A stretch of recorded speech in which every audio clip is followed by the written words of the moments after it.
Financial dealings too.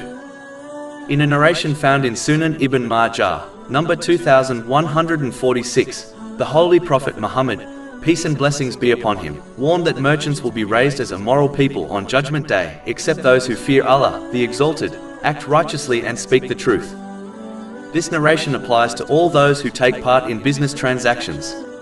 It is extremely important to fear Allah, the Exalted, by fulfilling His commands, refraining from His prohibitions and facing destiny with patience according to the traditions of the Holy Prophet Muhammad, peace and blessings be upon him.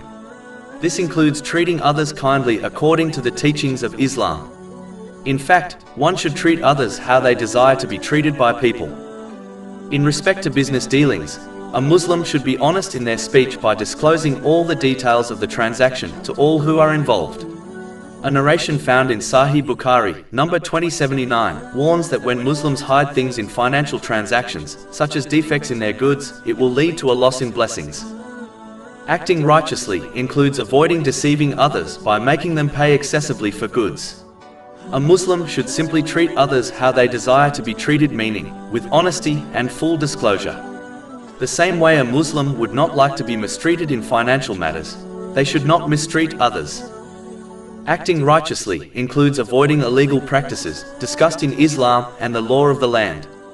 If one is not happy with the business laws of their country, they should not do business there. In addition, acting righteously also includes using one's business success in ways pleasing to Allah, the Exalted. This will ensure their business and wealth becomes a source of comfort and peace for them in both worlds. Chapter 16 An-Nahl, verse 97. Whoever does righteousness, whether male or female, while he is a believer, we will surely cause him to live a good life, and we will surely give them their reward in the hereafter according to the best of what they used to do. But those who misuse their business success will find that it becomes a source of their stress and misery, as they have forgotten Allah, the Exalted, the one who granted them the success. Chapter 20 Taha, verse 124. And whoever turns away from my remembrance, indeed he will have a depressed, i.e. difficult life, and we will gather, i.e. raise him on the day of resurrection blind.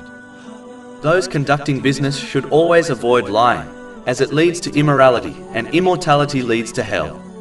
In fact, a person will keep telling and acting on lies until they are recorded as a great liar by Allah, the Exalted.